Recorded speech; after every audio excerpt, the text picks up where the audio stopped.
the previous panel, was about. Oh yeah, thanks David for reminding me. I want to acknowledge that I'm sitting on colonized land, indigenous land in Australia, and it was never ceded. And indigenous people are still fighting for political representation and for their land.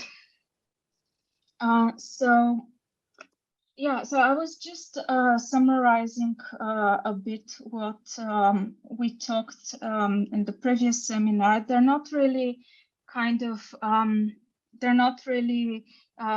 thought of as in continuity or dialogue because of the time difference, which makes it impossible for the speakers to actually listen to each other.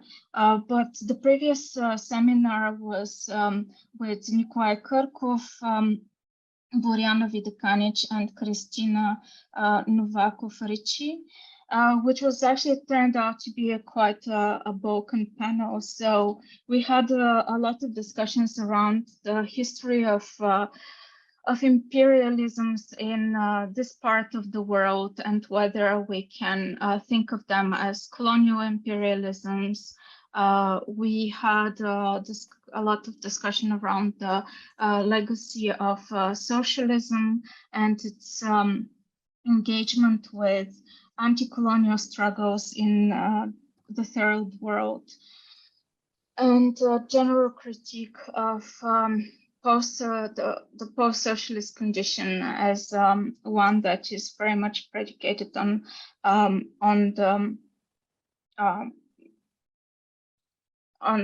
capitalism. So we are now going to take a little bit of a different direction because the speakers are different, and I want to first introduce them.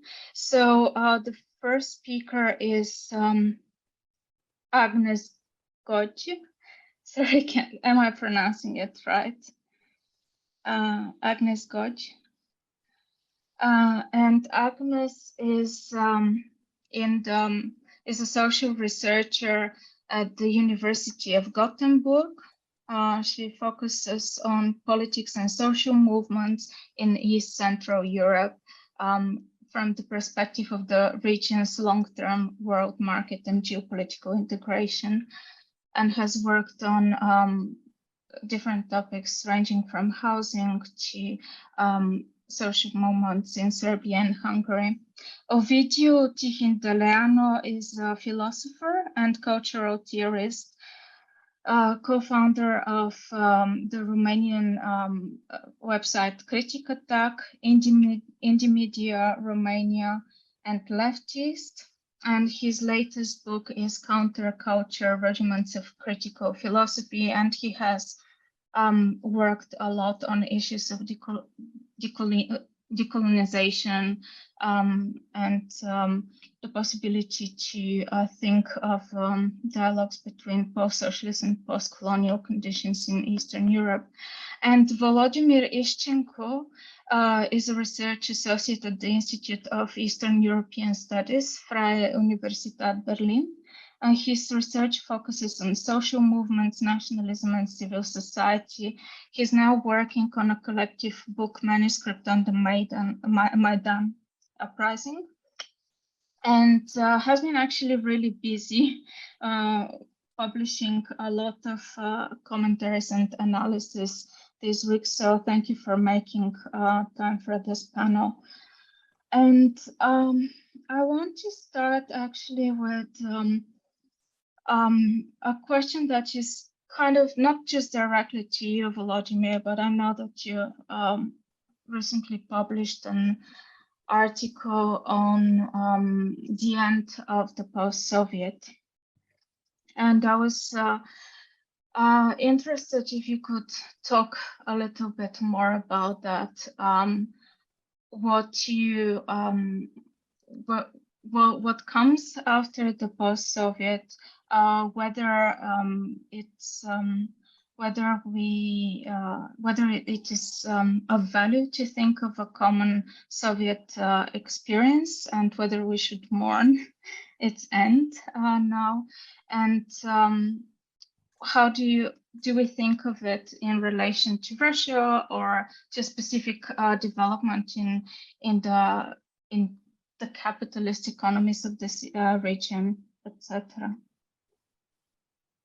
Thank you so much for this, for having me at this discussion, and for very interesting questions. But of course, they are super broad, so I'll try to make some more clear points.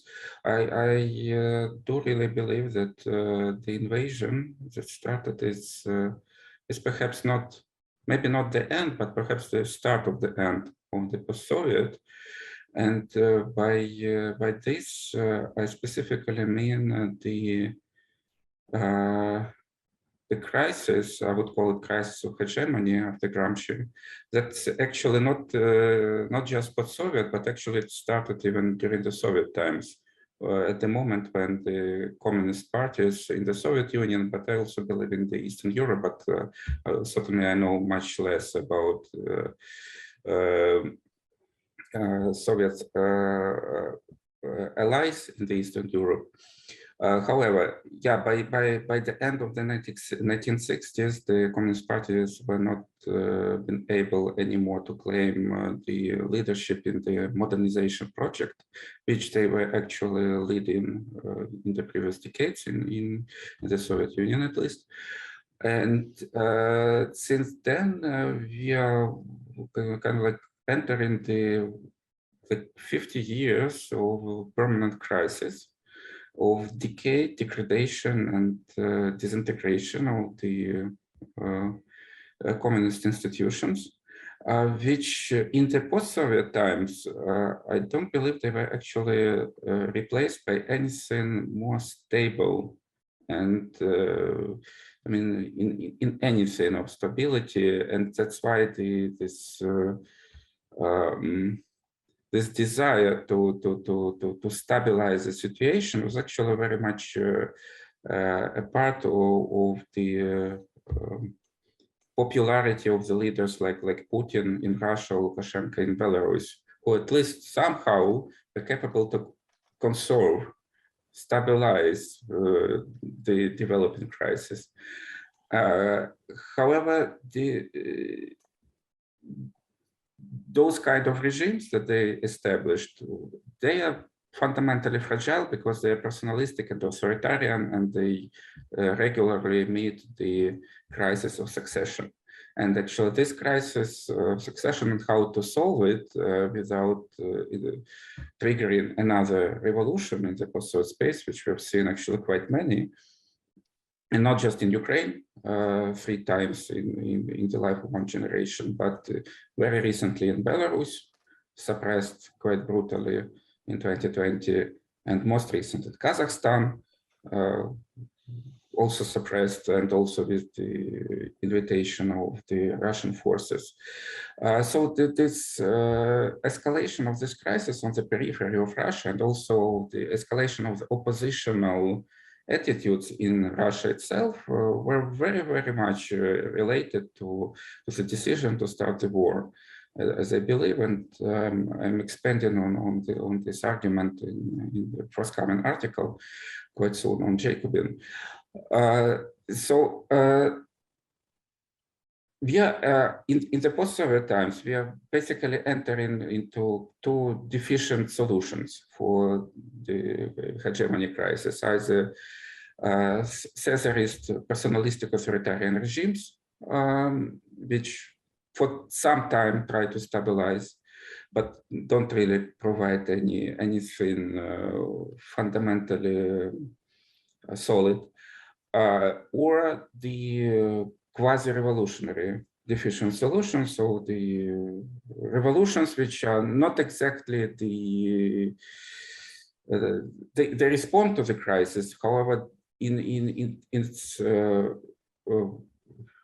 their very development, they reproduce the crisis of representation and even escalated.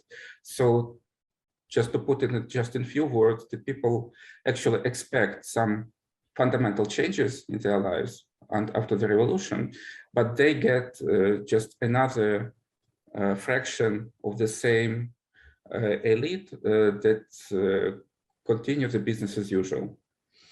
And so post-Soviet was essentially this kind of like a vicious circle, and at some point in time it was just supposed to end. It just could not last forever. And this war is kind of like a culmination of this crisis, at least as I say it now. And what would happen after? Of course, it's super early to speculate. And one of the outcomes could be the full disintegration of the post-Soviet space, including Russia, and disintegration of any sovereign center of capital accumulation in our space, and then the elites and the populations would be realigned with the EU, US, in some countries, with China in other countries, within Russia itself, it's also possible. Or Russia may, in order to withstand in this war, Russia may go into some quite fundamental changes in its economy, for political regime, in ideology. Some people now discussing about possible like fascist trajectory, but in any case, the economy, political regime, and ideology would be much more articulated and more mobilizationist, probably even trying to buy some groups of the Russian citizens and subjugated nations in order to move the Russian ruling class of political capitalists on a higher stage of political consolidation, organization, and the ideological articulation of their interests. So that's another scenario in which that's very, at this moment, very much depends on what happens on the battlefield in Ukraine, on how exactly the Western sanctions would impact the Russian economy. And there are huge discussions about all of this. And I just believe it's super early to speculate what exactly would happen. On how the feelings of post-Soviet may change in Russia, in other Eastern European countries, it's also very, very interesting questions. And it's not homogeneous, because in Russia, there's been actually an upsurge of pro-Soviet feelings. Like over more and more people were feeling more sympathetic to the Soviet Union, to the Soviet leaders. And very importantly, this was not nostalgia. Because nostalgia, you're nostalgic for the things you have actually experienced. But when pro-Soviet attitudes are expressed by school kids who were born in 2000s and who didn't live just not a single day in the Soviet Union, or even in the immediate post-Soviet reality of the 1990s, that's certainly not a nostalgia. That's something else that that requires much more analysis and attention that it gets right now. And in other countries, like in Ukraine, I mean, of course, the quite understandable repulsion of Russian and Soviet, but it's also not really homogeneous, and different people react quite differently to the war, and they understand it in a different way. And we also need to understand that the post-Soviet is not just breaking up spontaneously, but it's also repressed by the state and by the specific groups within elite and within the civil society, which are trying to reform a big and diverse country in their own image. And they used the war as an opportunity for their very specific anti-communist and nationalist projects. Let me finish at this point, because I'm talking too much. It's actually funny that we kind of ended the previous panel with saying that Putin is definitely anti-communist. So he's not really trying to resurrect the Soviet Union. But so I want to kind of riff off from what you said and open to Ovidio and Adi, and try to ask the question of how do we think of the imperial in the context of the post-Soviet or the post-socialist, in your case, space, and because one of the ways in which in notions of imperialism and power have been discussed is this civilizational choice between Russia or the former USSR and the West. And I know that both of you, Adi and Ovidio, are talking about the concept of coloniality of power in relation to exactly what is happening in the post-socialist space and the processes of primitive accumulation and transformation and the role of different international institutions there. So how do we think and do we need to have a different concept of what we mean when we talk about empire or imperial or colonial that is specific for specific places? Is Russia the same as the European Union, for instance, and the different supranational institutions that have played in the transition of the post-socialist space? Shall I go? Yeah. Do you want to? Well, first of all, hi everybody. Thanks, Svetlina, for the invitation. And very good to see Volo and Agi, and whom I've known for a long time, namely, I guess, more than a decade ago, in a context in which I would have to say for the audience, our respective analysis, critical analysis from 2020 to 2014, have proven right. I've been reading recently articles written by me, by Volo, by Agi, by Svetlina 10 years ago. And I think they stood up to the test of time, and they should make for very useful, actually, reading right now. And so I would answer to your question, Svetlina, but I would also very shortly connect to what Volo has just said, because I come from a different positionality within Eastern Europe as a Romanian, but also somebody who has lived in Moldova for 10 years, for a decade, so in a post-Soviet space. So I kind of share both these positionalities.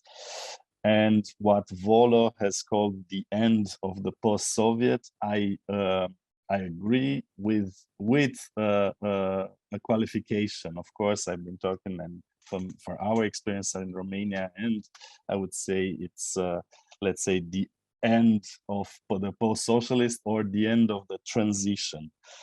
And I would, namely the transition to capitalism, I would say. I would say that the difference in positionalities is very pronounced if we think nowadays, and I've been insisting also recently on the necessity of affirming the East European standpoint precisely as non-homogeneous and multiple, but the East European standpoint as a non-aligned option, neither Russia nor the West.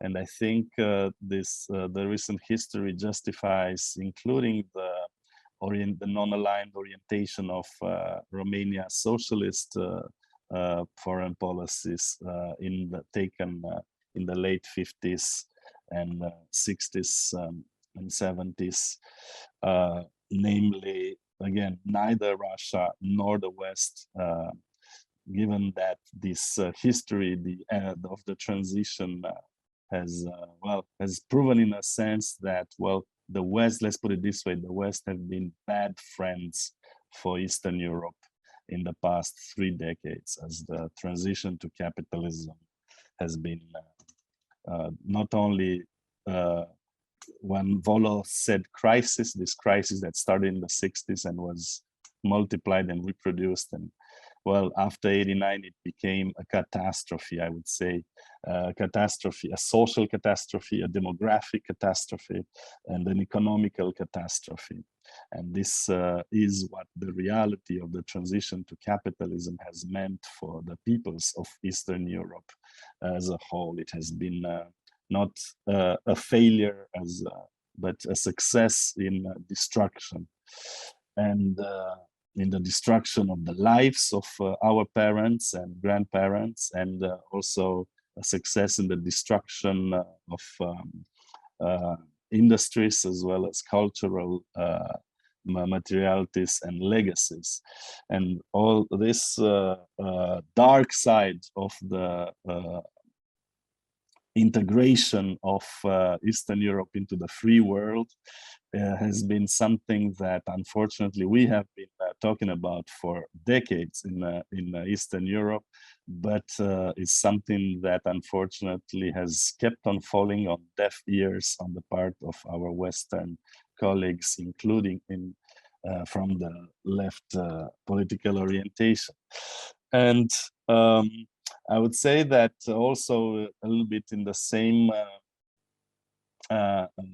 complementing what Volo has said about this 50-year crisis that started in the 60s with the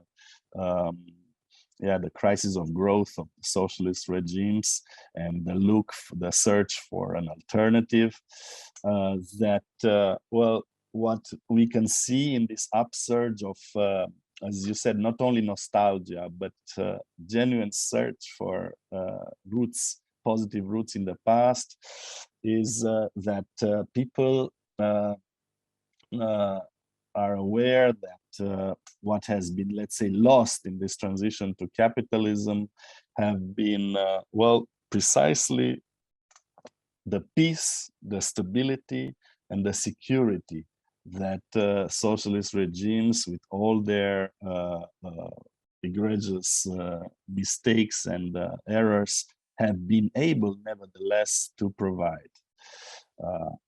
Also, the fact that, as far as one can look in the landscape of Eastern Europe, with the exception of the downtown of metropolises, the infrastructure that keeps these states afloat is predominantly still the one produced, built, and maintained during socialism.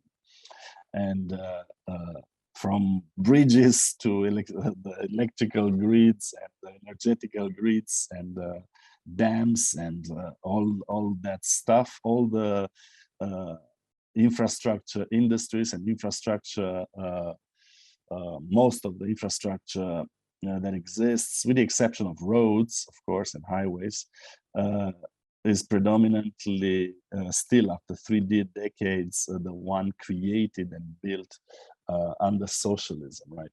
So this erasure of the socialist past that was part of the, let's say, mission to go west after '89 has had a very strong, let's say, ideological character, which included, in Romania, the burning of books and the elimination of references to socialism from courses, classes, and the elimination of authors from the bookshops, socialist authors from bookshops that you cannot find today, right? So a full spectrum of censorship, in a sense, but of, let's say, privatized censorship, not official censorship, that has emerged.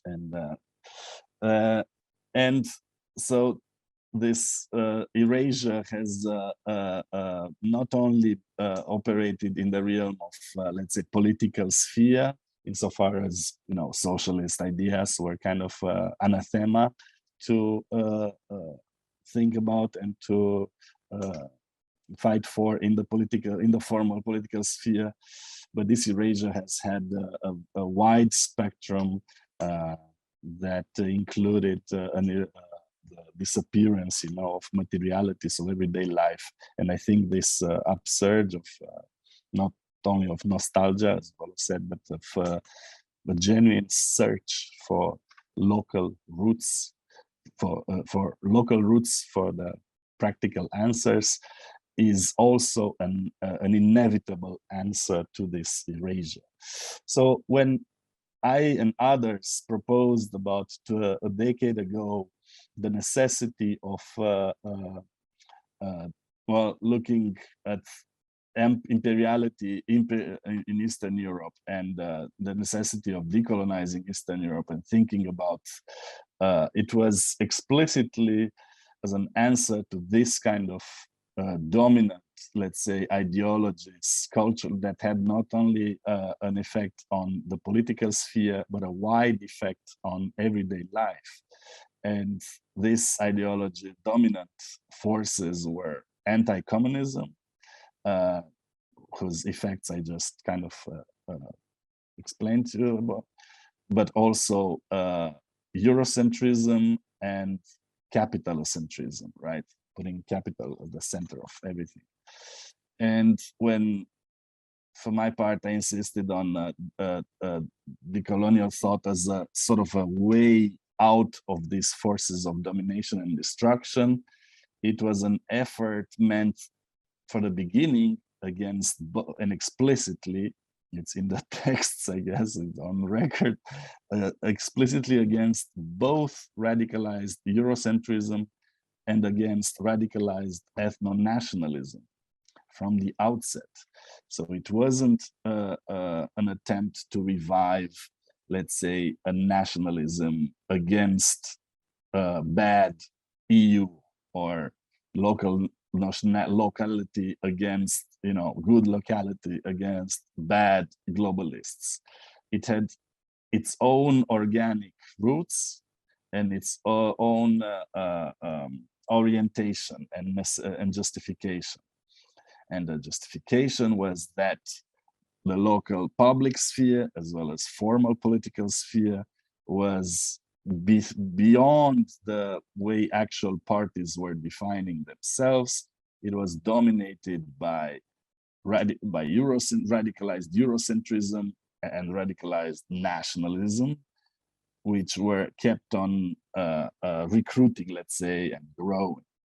And that this problem, even though they played social roles of opposition to one another, they worked in a joint form, occupying the whole of the public sphere, eliminating any other alternatives, right? And so this also gives, I'll cut it short here.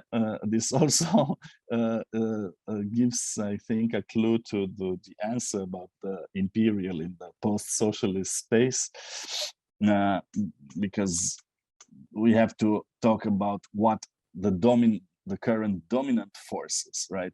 So of course, with Eastern Europe not being a homogeneous space, but nevertheless still carrying effects of multiple empires. I think, yes, there is a necessity to talk about in a framework of inter-imperiality, namely not only the Western imperiality, which is extremely powerful after 89, right? With some of the effects I just told you, but also, of course, the imperiality of Russia, now specifically articulated through this conservative project of pan-Slavism, right? And also about the imperiality of the Ottoman which now is rearticulated in very particular forms through the ambitions from Ankara expressed.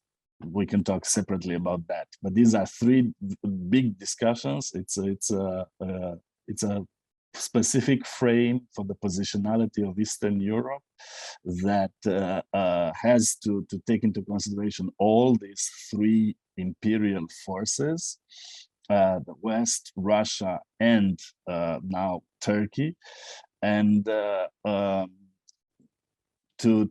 but obviously not on equal footing. And this is the work of the necessity of the work of I guess intellectuals and journalists too, and people cultural workers to weigh the power relations and how exactly important is to talk about Turkey as opposed to US as empires right now, in what context, right? So this a little bit about my positionality. I would also say that this orientation against nationalism and against Eurocentrism, and the positive way out that decolonial thought would offer for me was also rooted in actual history, right? You know, the nationalism that the third world has defined in the in the decade of decolonization was different from the nationalism developed in Europe in 19th century. It was from the beginning a nationalism of multiplicity, right? From Indonesia to all over the place, unity in diversity, as it was called, right? And so it was from the beginning and not oriented to a purity of the ethnos, not right. And so when we're talking about for me, decolonizing Eastern Europe was from the beginning a coalitional effort meant to undo what was happening, namely the disappearance of Eastern Europe itself as a reference, as an epistemic reference, which was part of the effects of this prolonged crisis, which was accelerated after 89, that Paulo was talking about, that was accelerated after 89, and that took the form of destruction of Eastern Europe as an epistemic difference, a place where things were done differently and where history was taking a deviation, let's say, from the Western model. So a destruction of Eastern Europe as a reference, and an emergence of East Europeans as a racialized entity, a source of backwardness, inferiority, cheap labor, commodified sex, hypersexualities, and all what defined the history, the social history of and socioeconomic history of after 89.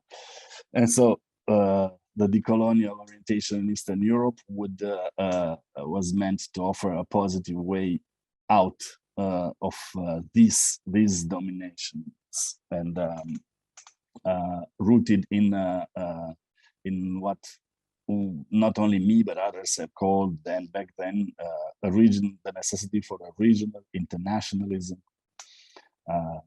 for solidarity between and reciprocal knowledge between the peoples of Eastern Europe, including from very pragmatic observations such as, there is no house, no building now that would in the region that would represent the interests of the region in any shape, form, or domain, either political or cultural, right? There is nothing that represents the region. The region itself, safe from some bureau at the European Union or some others, but the power of the unity and multiplicity of the region has been it's precisely what was shattered and destroyed in the last period of this long 50-year-old crisis that Volo was talking about, and that the war itself, then it's, I agree, as Volo said, the beginning only of the end of this process, but we have to be worry and to take into consideration the longer history of this crisis and of the forces that shaped it, and in order to be able to both see the whole context and grasp the alternatives and the ways a little bit, the glimmers of hope, however little they may be. And again, the necessity of affirming, and I'll stop here, the necessity of affirming this European standpoint in neither Russia nor West, assuming that Eastern Europe is not a homogeneous concept, that it has internal contradictions and everything. Does it include the Baltics? Does it include Greece? You know, all the questions. Yes, but the necessity of affirming the East European standpoint is, and of learn about Eastern Europe is now has proven to be, of course, an international necessity. It's not only a local necessity. The lack of knowledge and the veil of ignorance about Eastern Europe that was projected in this and was needed to kind of cover this socio-economic catastrophe of the transition to capitalism has to be undone. And this is part of the joint work, not only for us as cultural workers from Eastern Europe, but to which Western colleagues have to participate and have to at some point humbly listen to us, but also join in these efforts if Eastern Europe is indeed the place where parts of the fate of the whole world or of the world system stands in balance. I'll stop. Thanks. Agi, do you want to join? So I had asked a question about whether it makes sense to think about extractivism as a relevant concept of and a framework of imperialism in this region. And I don't know if you want to talk about this and the processes of extractivism in Eastern Europe and the Balkans in terms of natural resources, in terms of the kind of resource politics that at the moment Russia is also doing, and in terms of exactly this kind of turning the whole region into a source of cheap labor for the West and for and the constantly moving borders of the West, because at some point actually the newly joined EU countries also become destinations for cheap labor. So now people from Ukraine and Moldova are coming to Bulgaria, for instance, and being treated the same way as Bulgarians were treated years ago when they went to Germany and the Netherlands. So I don't know if you want to talk about this, or you want to kind of get into a conversation with what Ovidiu and Volo were saying. Just feel free to join.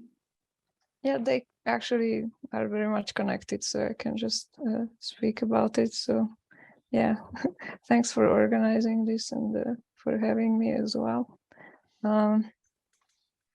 First, I guess I would just say a few words about where I come from as my perspective.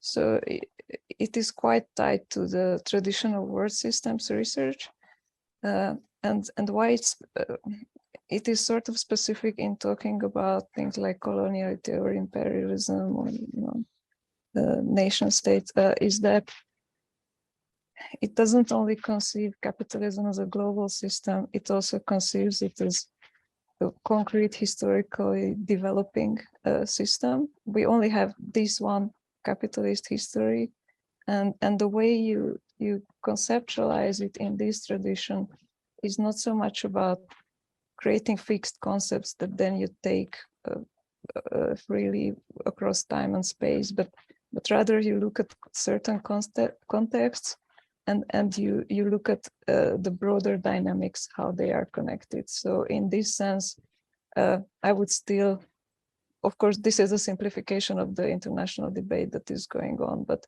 I would still connect imperialism to its original concept, contextualization of the concept that is the end of British hegemony, financial investments connected with imperial wars and colonization, and also the issue of coloniality with the actual colonial system that was created through this process, and of course the struggles against it and long-term historical, social and cognitive and political effects of it. But when we try to speak about Eastern Europe, from this perspective where I come from, it seems like a bit misleading or loss of energy to very much look at these concepts and then look at how they apply to East European contexts per se, while as we could be looking directly at how these dynamics connect them to the context of where these concepts were developed. And just follow those types of connections, because obviously Eastern Europe historically has been deeply connected into all these global dynamics that have to do with these concepts. So in this sense, if I have to think about whether Russian Empire, Ottoman Empire, Soviet Union, contemporary Russia can be thought of as imperialist powers in relation to Eastern Europe, I would rather ask, what is the historical development of Eastern Europe as an ethnically fragmented borderland that has always been subordinated both to global hegemonic powers of the whole system and to these competing regional empires. And just because we call them empires because of their political format doesn't mean that all the analysis that has been developed for historical imperialist moment directly applies to what is going on now. And I would like to just give the example of Hungary, which as you know has the top politics in Hungary has this vocal anti-colonial voice these days, and it also has to do with how Hungarian politics positions itself relative to the war in Ukraine today, and just to show how you can look at it from this war system analysis perspective. So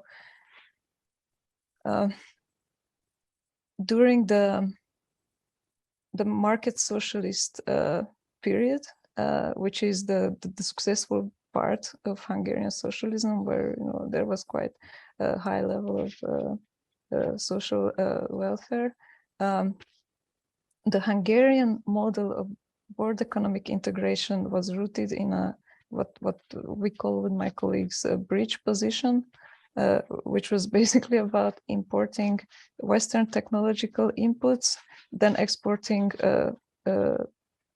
industrial products to the Comecon, and then paying for those Western technological inputs through re-exporting Soviet oil and raw materials. So this is how it could be held in balance. And of course, with the oil crisis, this balance ended, and Hungary, along with all the socialist and the global South developmentalist regimes sank into that crisis, which then led to the collapse of the regime, the structural adjustment, liberalization under IMF and EU rules, and all that. This social, what by now can be is also very broadly seen as this broad social, not only catastrophe in terms of mortality, unemployment, social plight, but also humiliation. It's this sinking into a status of someone who is nothing but is just learning and is always not enough, is always inadequate. Also, with the industrialization becoming a source of unemployed cheap labor and so on. So this has been analyzed by many of us. So this post-socialist reintegration was under the dominance of Western capital, both financial and manufacturing, in the beginning through foreign direct investment that filled up the economic space in place of the collapsed previous economy. And then from the 2000s on, this ended because privatization was over. FDI was not coming anymore. And basically the 2000s was about a debt boom, both private and public and household levels, which was fueled by Western banks who were spreading loans that were more expensive and more risky, compensating, especially approaching the 2008 moment, compensating the exhaustion of the Western and South European markets. And as we come to the crisis of 2008, it was a moment of complete delegitimation of this post-socialist neoliberal regime. Also, it's a complete economic crisis, and this was the moment when the current governing Fidesz party was able to gain its first supermajority in parliament. And the regime that they are building after 2008, on the level of political communication, it was announced as economic freedom fight. And also against the colonial relation of Hungary to Western capital. But what is actually happening is a reconfiguration of integrating into global capitalist relations that are reconfiguring. It's a later stage of the same crisis of the post-war global cycle. And the way it happens is that there is an increase of Western manufacturing outsourcing from to Central Europe and to Hungary, especially German automotive industry, import. I mean, there are all these factories and expansions that were happening. There are massive state subsidies for this, and this provides the external balance for the system because Hungary cannot produce other export competitive goods. And on the other hand, we have this Eastern opening, which also has geopolitical implications, of course, like political rapprochement with Russian or Chinese state politics, but what it contains in terms of economic integration has much to do with the with this Western manufacturing that is coming to Central Europe to fix its own crisis using the cheap labor locally and the state subsidies. And this is one of them is energy that will also go to the major manufacturing firms. And the other is this recent very strong wave of electric accumulators, which are directly, the new accumulator factories are put next to the BMW and Volkswagen factories, and those accumulators are going to be put in there. But these factories are owned by Korean or Chinese companies, and the labor regulations within them are governed by these mutual agreements with those companies. And so in this sense, Hungary, along with other countries in the region, I could also speak about Serbia, but won't, just to keep it short, is becoming a linchpin within the current crisis and desperate reorganization of global value chains and labor regimes. And this cascade that Svetlana was mentioning of Polish or Hungarian or Bulgarian workers going to Western Europe to work, and then Ukrainian or Moldovan workers or Bosnian workers coming to replace them. This has to do with this desperate need to fill the labor need of this overheated manufacturing investments that are happening in Eastern Europe, and the overheated construction investments which have to do with these renewing waves of financial bubbles. And within this context, the Hungarian oligarchic capital that is basically in the news when we speak about Hungary in the news, it's about corruption and the oligarchic capital. The project of the regime is to strengthen it and build it up, and it has serious achievements throughout this last decade, but it is building it up as a junior partner to these dominant other capital groups that I just mentioned.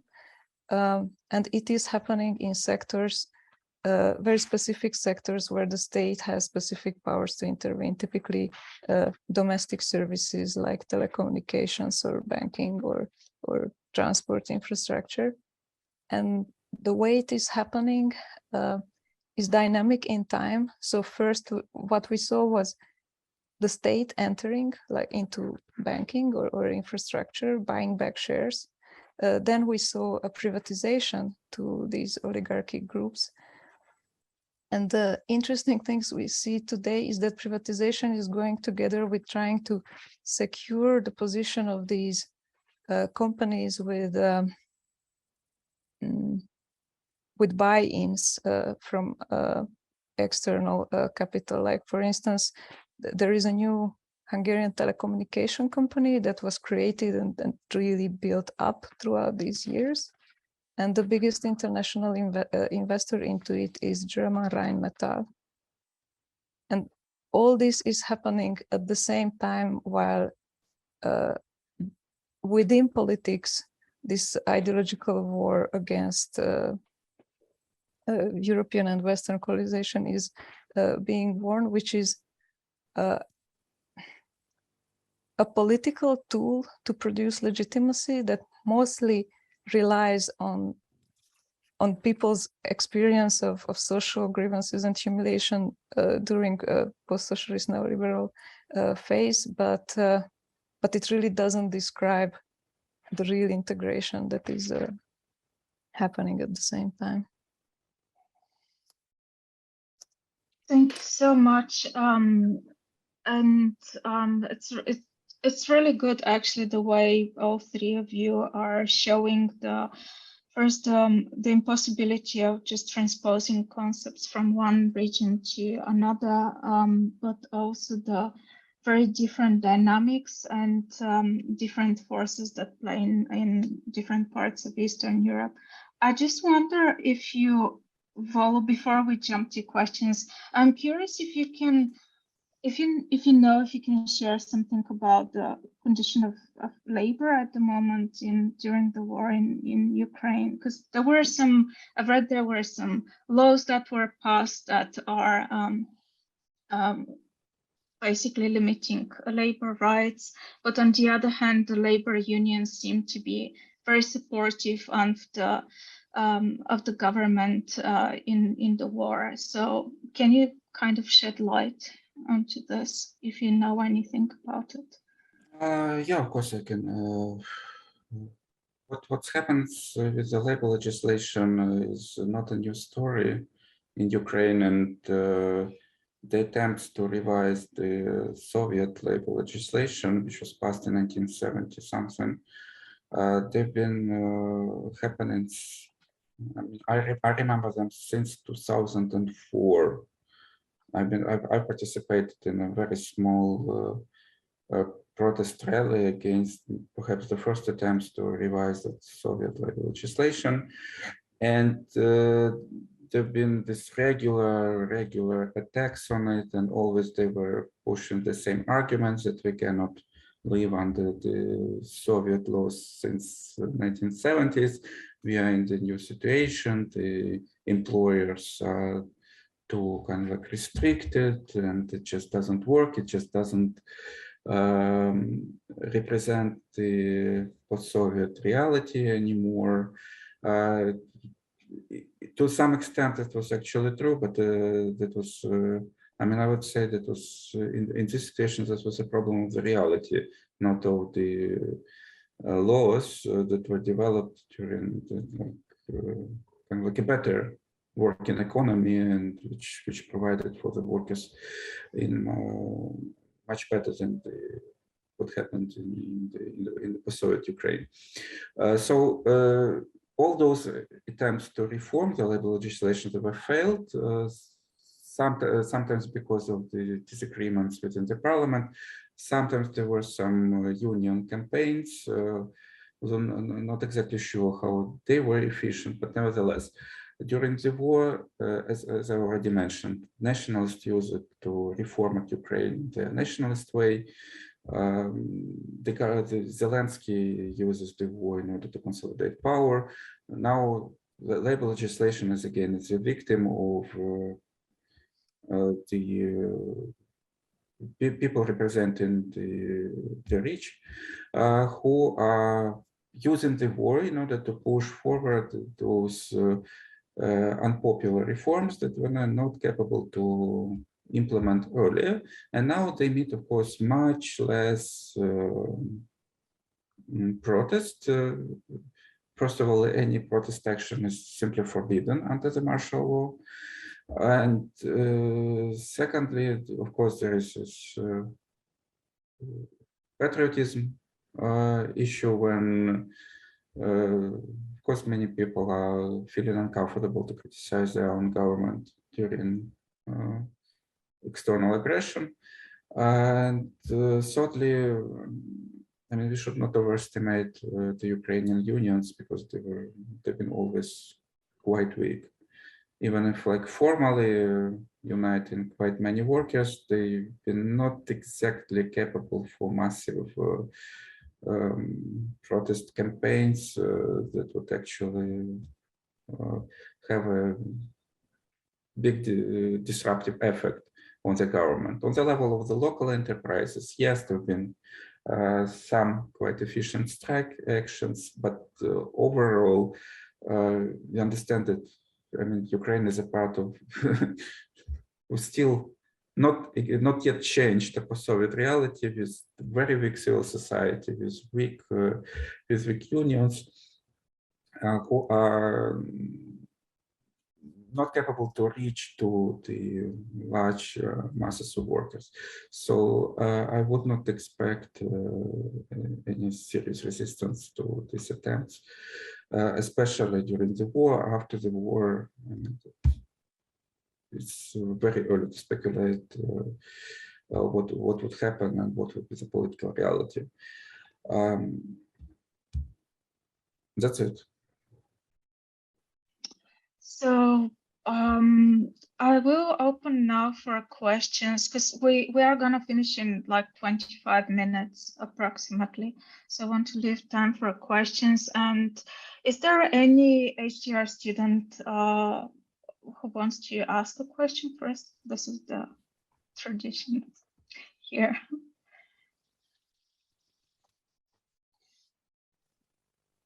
If not, I'm just opening the floor to whoever wants to ask a question.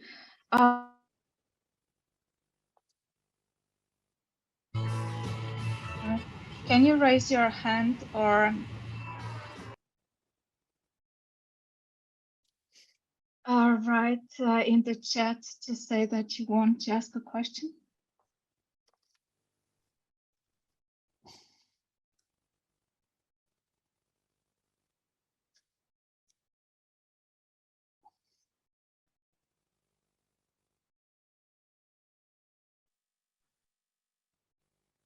I actually have a comment on our video and Agnes, so if you don't have Please. questions, I could comment on some of the things they said. I really liked the discussion of new imperialism. That video started and then Agnes continued, and yeah, this vision of the competing European, Russian, and now Ottoman as well imperialism is very interesting. That the video suggested, but I also very much agree with Agnes that we just cannot simply take the concepts developed exactly under the British hegemony in the 19th century and the crisis which suffered in the beginning of the 20th century to the post-Soviet reality. I mean, and it's because when we try to do this, we end in a very scholastic discussions whether like Russia is an imperialist power according to Lenin's definition, and there is a number of people who argue yes, but there is even a bigger number of people who argues that it just doesn't work, and we need to discuss Russian imperialism, but we need to do like a huge conceptual homework to make this concept useful and not simply like a label. Because nowadays in the critical scholar discussions, in the left-hand discussions, it's usually just a label. A big country attacked a small country. And why it attacked? Because it's imperialist. But why is it imperialist? Because it attacked a small country. So it's like a tautological label. And when people try to find the usual imperialist reasons behind the war, like expansion of finance capital or fight for the raw resources or conquest of the new markets, it just doesn't work in Ukraine.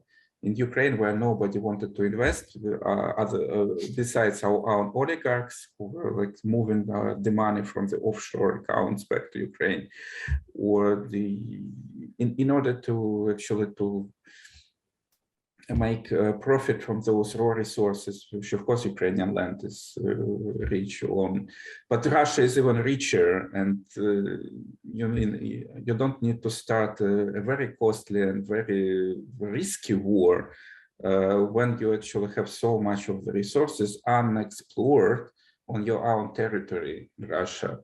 And so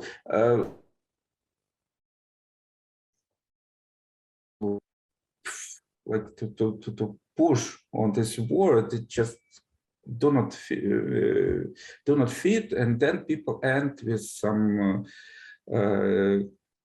eclectical concepts of political imperialism or cultural imperialism, which is not exactly that materialist concept of imperialism used in the critical Marxist tradition.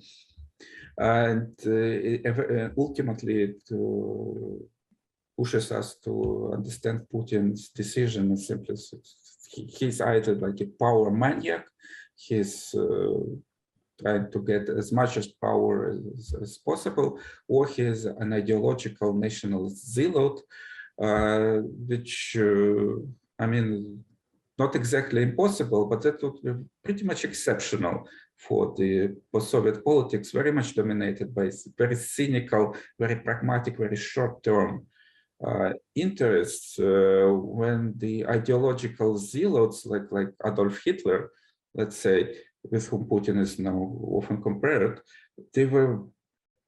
that kind of politics have been pretty marginal. And if you get it in the case of Putin, that's it simply needs then to explain how this kind of person was capable to get to power, to stay in power for over 20 years, and why nothing is restraining him, and so on and so forth. So it's, again, it's not exactly an explanation. And what we need now is to embed the imperialist expansion into the dynamics of post-Soviet crisis, and to first understand what kind of ruling class is ruling Russia And I mean, my take on this is use the concepts coming from Max Weber, but developed by Ivan Seleny and by Branko Milanovic, the concept of political capitalism, the specific kind of capitalists whose major competitive advantage are the selective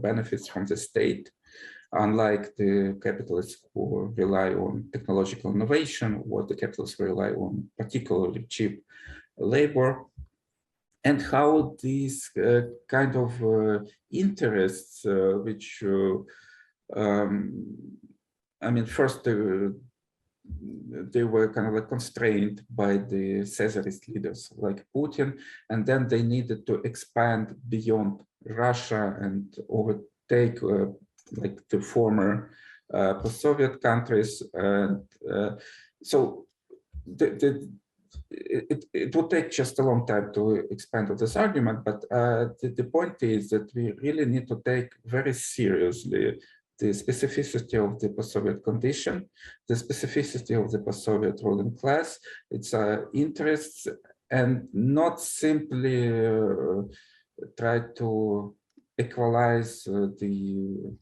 try to take the theories and concepts that were developed for American imperialism, for European imperialism, especially for the imperialism of the 19th century, and to put it on Russia and find like kind of like a quasi explanation. It just doesn't work like this, and I'm not sure it would lead to any productive discussion. So I very much like the concept of this discussion, because we are taking very seriously post-Soviet context and trying to discuss imperialism, nationalism, post-coloniality or decolonization in our context, and trying to make this concept much more useful than they are currently used for labeling or scholastic discussions. Can I add as a sort of that, yes, that's precisely the point, and that of taking really seriously the immanent histories, local histories, and that this, again, this, yes, a frame of inter-imperiality, 3 empires and all that, but again, not on equal footing. We do not live in the world that was made by the Ottoman Empire. We live in the world that was made by Western imperialism, and that's it. We do not live even in the world made by Russian Second Empire, but in the world made by Western imperialism, even in Eastern Europe, right? It's the same world. And so they are not on equal footing, and we have to be very careful to see in what space times we are talking. Also, whether we're talking about the 50 years, the 30 years, or the 150 years, or the 500 years, right? And then, yes, we can see some other structures and dynamic forces at work. But also one thing that I should add that I can see happening when these concepts are simply of imperialism are taken from the British context and slapped onto the Russian context and all that, is what happens is very often, yet again, that when people look at this, Eastern Europe again disappears, right? When people are looking, okay, this is Russian imperialism trying to become dominant, or this is how the world will change into something else, and they speculate about multipolarism or whatever. What actually happens in that discourse is that Eastern Europe again disappears. So this erasure is reproduced, and this veil of ignorance about the actual local histories in which these gaps are being created is again invisibilized.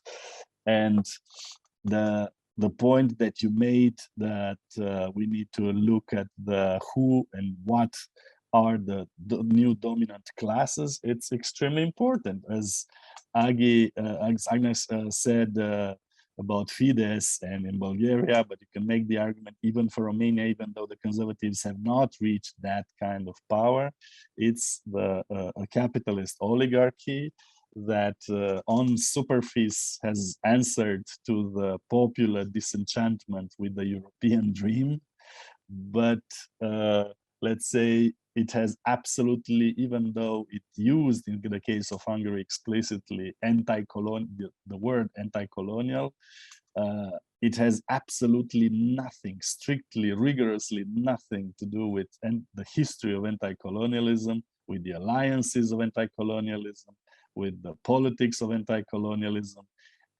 being instead simply a privatization of Westernism. As you know, a Hungarian politician even said it, the West is now us. So it's a privatization of privilege, a privatization of whiteness, a privatization of Westernism within their new dominant oligarchies that are cutting now chunks, huge chunks of the state and taking it out into the market and then back into their own private domain.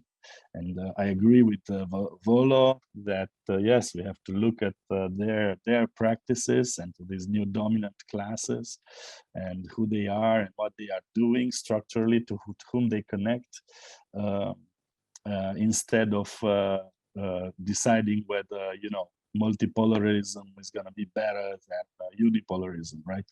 It's useless for me also, and it. The point is, yes, again, from local history and actual dynamics at work and immanent processes upwards, not the other way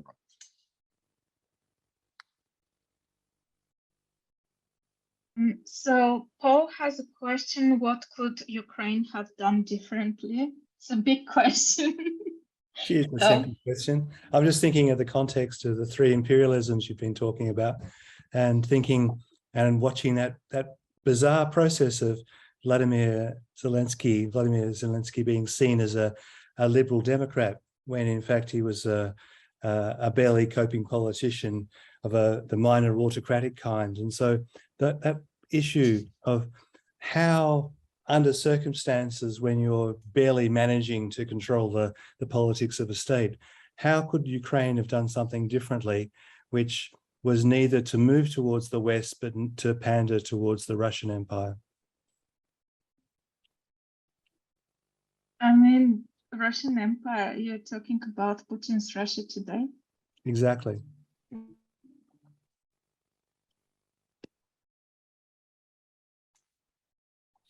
No, so I think that's a question to me, but we have like 15 minutes left. I'd really like to more like stay on the conceptual level and not to go into this very minuscule politics.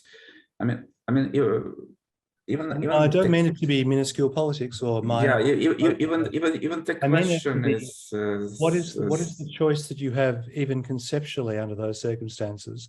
Because we could start even from the what is you're referring to, what is Ukrainian government, to which extent it represents Ukrainian people, to which extent we can talk about Ukrainian people as something unified, with different Ukrainians actually having very different thoughts about the West and Russia before the invasion. And even now, when like Ukrainians are unified in, or at least most of them are unified in condemnation of the invasion, it's more like, looks like more like a negative coalition. That's unity against, but not unity for something. And when you go deeper and asking about why exactly we need NATO, why exactly we need the EU, you'll get a huge diversity of the opinions and very huge diversity of the strength to go into the anti-Russian directions, and for very different reasons. So, I mean, it just actually, yeah, it unfortunately may indeed go into a very long discussion of the minuscule interests, and that's, I mean, I'm not sure we have time right now. Maybe Lelo can ask a question. David was before me. Thanks, Sveti. Perhaps David goes first. Who was before? Oh, okay. Was it? Did he raise his hand? Because I can't see the hands. Yeah, David. Oh, sorry. Yeah. Oh, thank you. I have had one hand up. Can you hear me okay? Yeah. Thank you. I just wanted a quick comment about, I suppose, where the way the Eastern Europe looks from where most of us, many of us here are, and the idea that Eastern Europe kind of disappears in some ways. What struck me from this part of the world is actually how visible Eastern Europe has been during this crisis. If one compares it to quite possible, greater crises in Africa, for example, and so kind of so there's obviously a huge amount of coverage of this terrible situation in Ukraine at the moment, and I just wondered, I was wondering aloud why this conflict has had so much more buy-in, one would say, inverted commas, from Australia, one of the largest, I think, outside NATO, the largest contributor of weaponry, as I understand it, and other resources. And so, I mean, we do have a substantial Eastern European migrant population here. Obviously, we're aligned with Britain and America, our own imperial colonial powers. China facing much of the time an ongoing indigenous issue that we, still haven't dealt with. But I would just say, in a way, Eastern Europe hasn't disappeared. It's actually been much more prominent than comparable wars in other regions of the world. Well, can I give a short answer to this? I think your question is very important, and it actually underlines the fact that, well, Eastern Europe has been invisible prior to the war. Eastern Europe has become visible in the context of war, which is one lenses to see Eastern Europe that confirms actually that whatever happened, these 30 decades of complete destruction and catastrophe, of which, where the West would know about Eastern Europe only that it had migrants and that it was integrating into the West. Well, no, the actual bad things were happening then when it was not talked about in the West. Also, the way Eastern Europe became visible in the context of war in the West has shown that veil of ignorance. I mean, Sky News Australia, as well as CNN, as well as BBC, have used wrong maps to show Eastern Europe in the war. The names of people have been pronounced wrongly consistently and on again. Even two-syllable names that is not so hard to actually pronounce correctly. I have documented about almost 100 of these kind of easily correctable errors that you might say they are trivial in a context in which people are losing their lives, but they are not, because they are showing a systematic lack of actually listening or paying interest to the region, which was manifest in the processes leading up to the war, when the voices from Ukraine, including, that were arguing that, hey, listen, don't push it from both sides, were not listened to.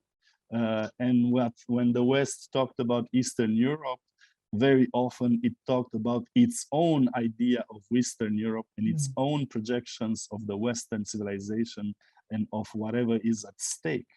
And this blindness has affected has been part of this undoubted diplomatic historical failure of the West in the lead up to the war, that is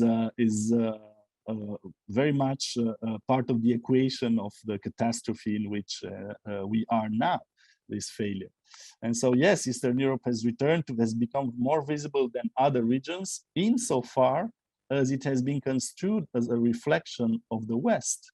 The conflict in Eritrea, for instance, and Tigray has not gained as much visibility as, you know, WHO director rightly pointed, precisely not because it's also maybe the Ukrainian invasion by Russia is maybe more important in the fate of the world system, I don't know, but it has not become, the Eritrea conflict has not become more visible in Western press because it's not in the same measure a reflection of the West as Ukraine is right now in Eastern Europe through the eyes of the Western press.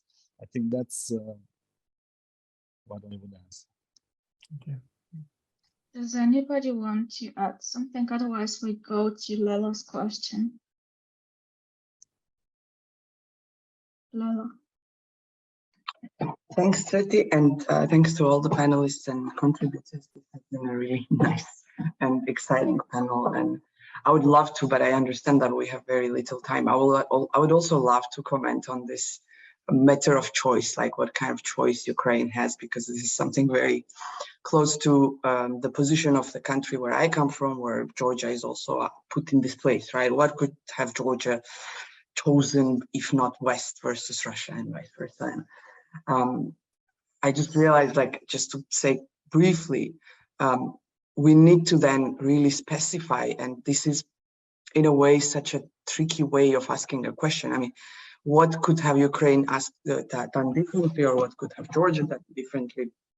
It's then about seeing really the agency that such nation states that are, as Volodymyr was saying, are not quite rooted in the interest of their own populations. What can they mobilize? What kind of agency? But also what context is there? And when, like, I would rather usually ask, like, what could have been done differently, and that would include much more actors than I don't know, political elites of these countries. But my question was actually something different. I was just following how Volodymyr's analysis, different kind of geographies than what Ovidiu's and Agi's analysis was, right? For Volodymyr, it's this crisis of hegemony that is thought through in really post-Soviet space, including Caucasus, Central Asia, and the events that are going there. And Agi and Ovidiu are really talking of Eastern Europe, where for Ukraine, this is this kind of overlapping geography, of course. But it also, how do I say, bases on different kind of reference points and different kind of perception of Ukraine in what geography it's embedded.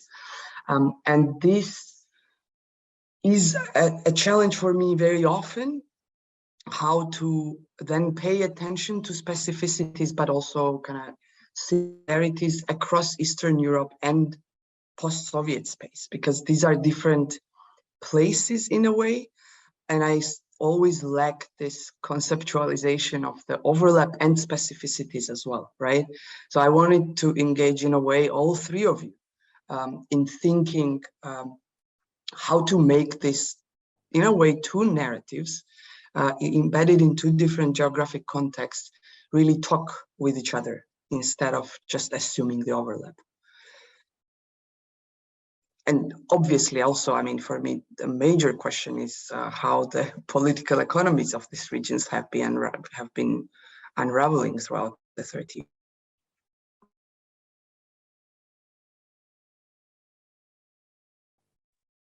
Adi, do you want to start? Yes.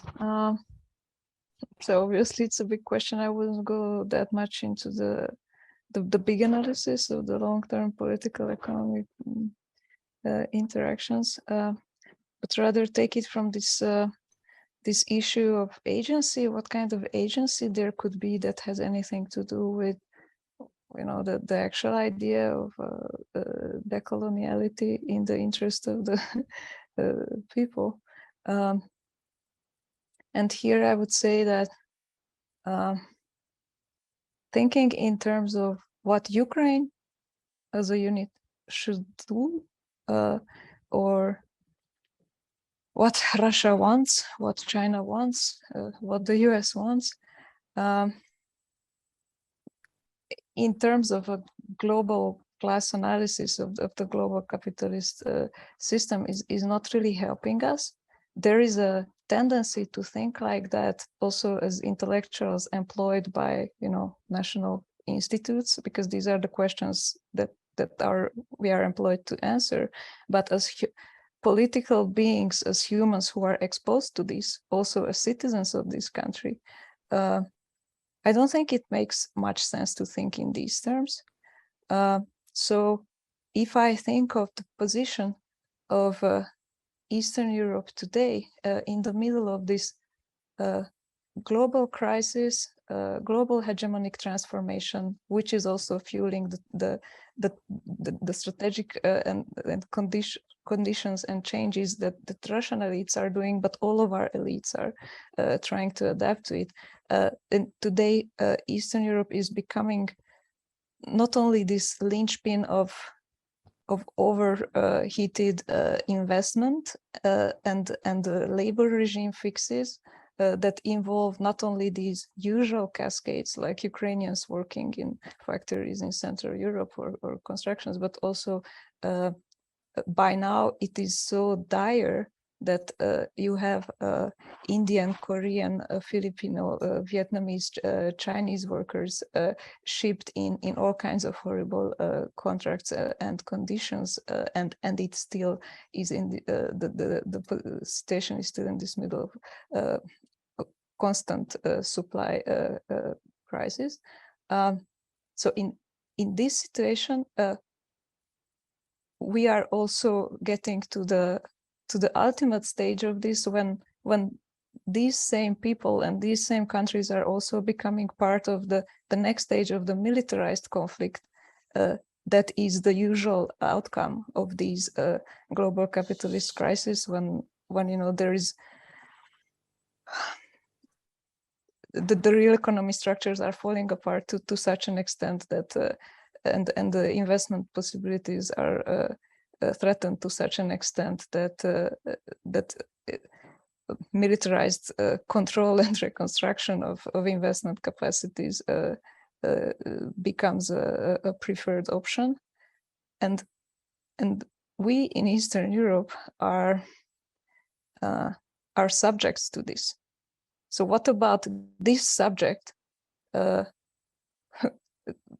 What are the chances for it to become a social fact, a social form of organization that can push for its own interests that are really not about which geopolitical bloc of which capitalist powers we should align with, but basically how to protect our own lives from this crisis and ensuing war and climate catastrophe that is coming. And this is not a conceptual idea.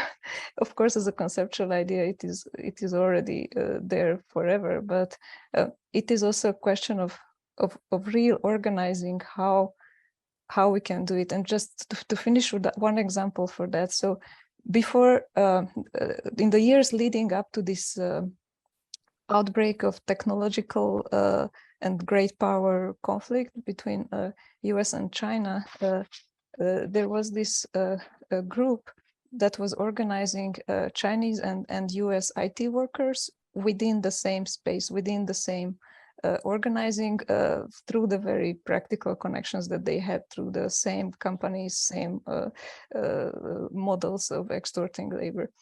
And when this Huawei labeled crisis broke out, of course, they weren't in the position to dominate this great power debate, but this is an example of a form of social organizing that is in the position to say anything based on an international labor perspective when these questions of who you align with are asked from us.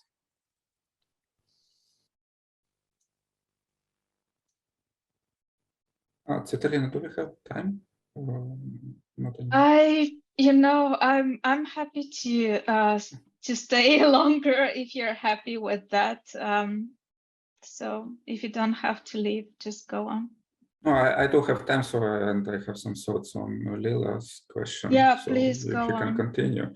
Yeah, it's a great question, and what I'm thinking right now about the geographies and actually political agency, and that's partially connects to the question what could Ukraine do differently, but not in that exclusively political level, but more on the level of then like more conceptual analysis. The interesting question is actually, would Russia rely on the soft power in order to achieve the gains in Ukraine? And if Russia couldn't, then why? Because the reasons for the relying on the military invasion is exactly the lack of soft power in Ukraine. And at the same time, why they believed that the invasion would be successful and so easy as it appears the original plan was and the original expectations were. And these questions bring us to the very much discussed issue of Ukrainian regionalism, East against West, and some Ukrainians pro-Western, some Ukrainians pro-Russian. And this question is discussed so some people basically try to deny the regionalism and say that, in fact, Ukrainians want the same, but it's only like the politicians divide them. But then they need to explain what kind of specific political conflict, and the binary conflict, divides Ukraine on the political level into, let's say, Western and let's say Eastern camp. And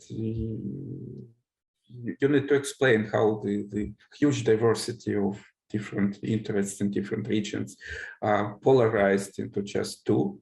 But other people are simply assume that we have kind of like a symmetry, something the same in the West, something the same in the Eastern camp. But in fact, the key to of understanding the invasion and much of the Ukrainian politics that preceded the invasion is understanding the fundamental asymmetry between the Western and Eastern camps, the different classes that stood behind them, and the different level of political organization. On the Eastern camp, this was most of the fractions of Ukrainian political capitalists, relying on their model, which I talked a little bit earlier about. But on the Western camp, these were much more the professional middle classes allied with the transnational capital. And they were also, these camps were also differently politically organized. And if in the Western camp, they had more mobilization, more organization, mostly consolidated in the NGOized civil society with the Western support, but also capable to rely on some mobilizations in some moments. In the Eastern camp, that was a very notorious lack of mass mobilization to defend those interests. And even though the political capitals had money, had media, they relied fundamentally on the passive support.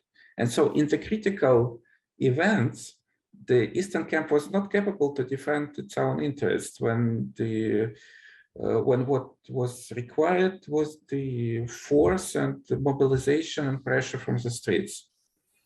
And if you understand these dynamics, you could give a better answer to those questions why the invasion started.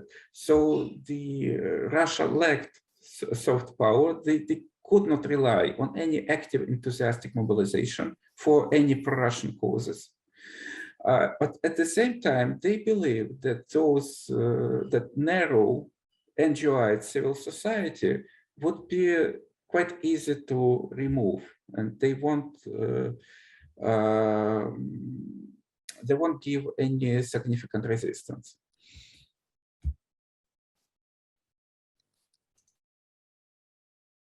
Beautiful. Can I add from the region that a place, you could also look to a place where, let's say, in a sense, Russia's soft power worked, namely in Moldova, right, which has had numerous opportunities of bursting into a conflict, but it did not in the past decades, right?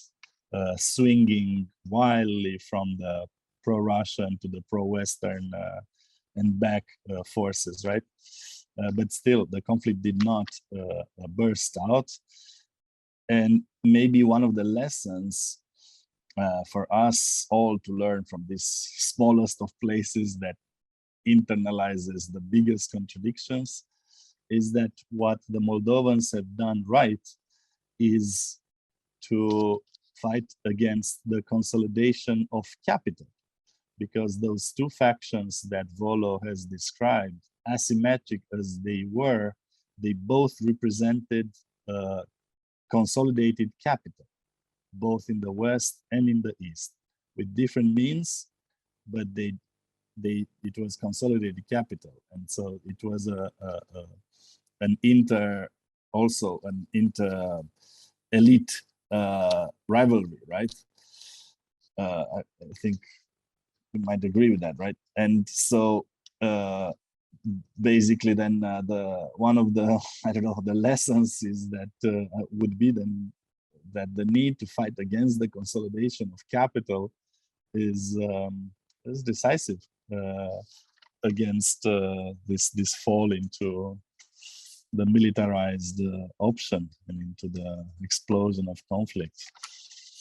And that is something that maybe is a lesson also for the right wing, right oriented parties, that instead of going for the consolidation of capital and for integration into the market, for all of this, this is precisely what has brought us to the brink of barbarity.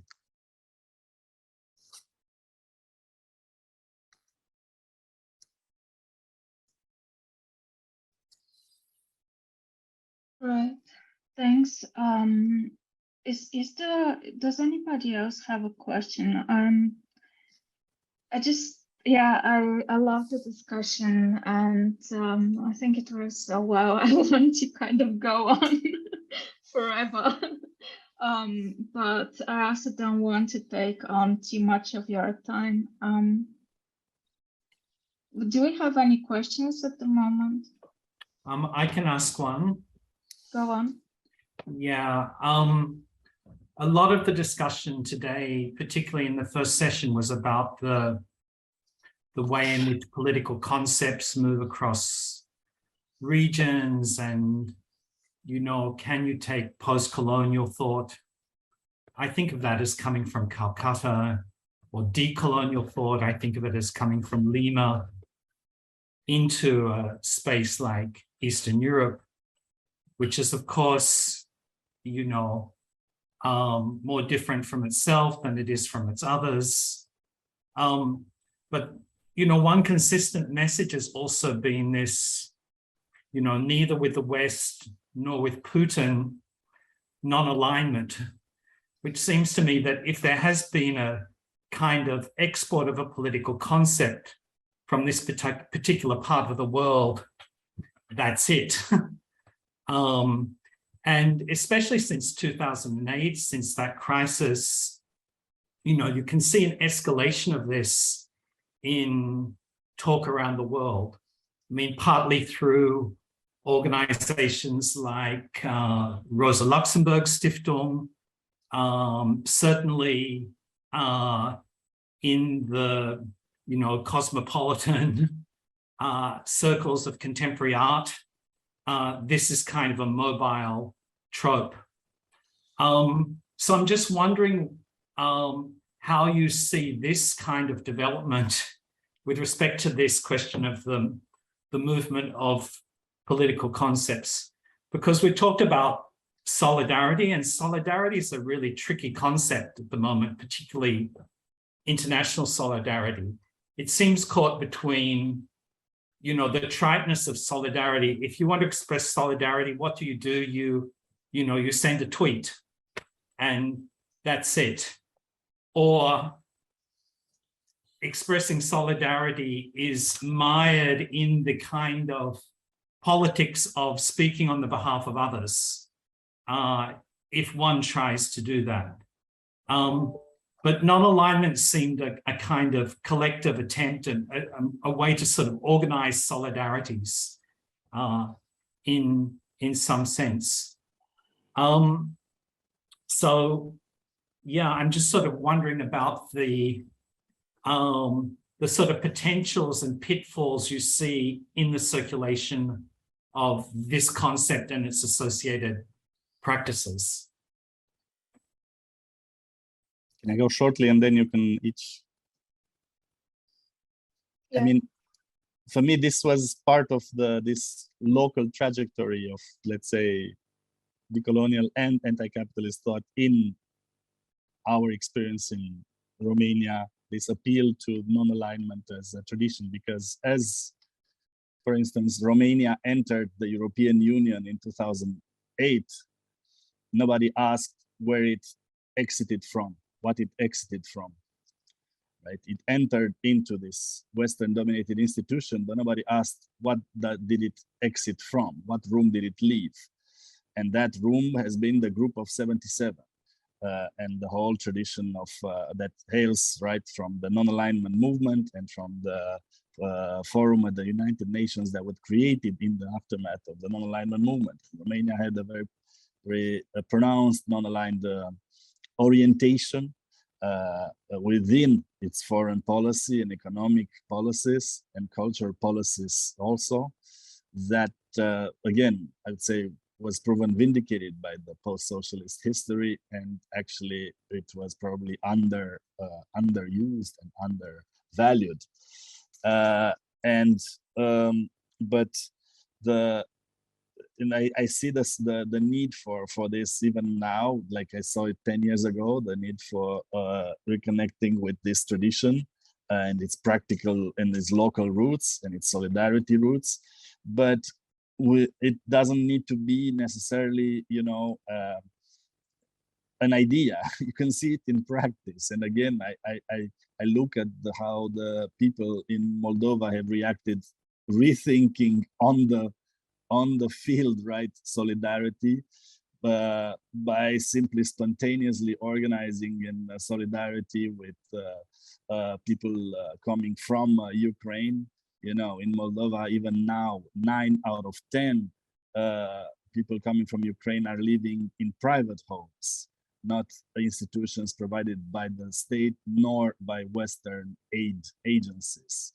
So you have the people themselves opening spontaneously and unconditionally to solidarity, offering homes and food and shelter and everything. But that does not mean that they are not critical, or that they have the same opinion about the war or the causes of the war, or about Russia, or even within this unconditional solidarity, the people are able to embrace a diversity of opinions about the war and about the factions and about the causes and about the people involved and everything.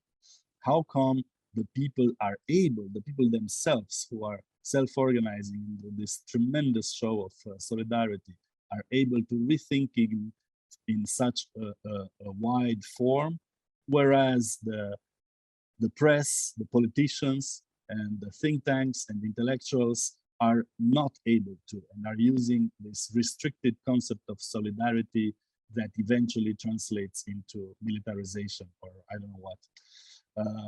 This shows, again, the need to start from the ground up. And while, yes, we have this tradition of working with the Global South as a need of countering this current Eurocentrism and radicalized Eurocentrism. There's also sources that are being right now developed on the ground of solidarity that need to be listened to, because they are the ones defining the actual relations and connections that are being set up, and that would be my answer. That instead of looking for how the mistakes in how, let's say, people have thought solidarity in the past or in the present, we might be better off looking at how people themselves are rethinking solidarity on the ground through their practices of unconditional support, yet diversity of opinions.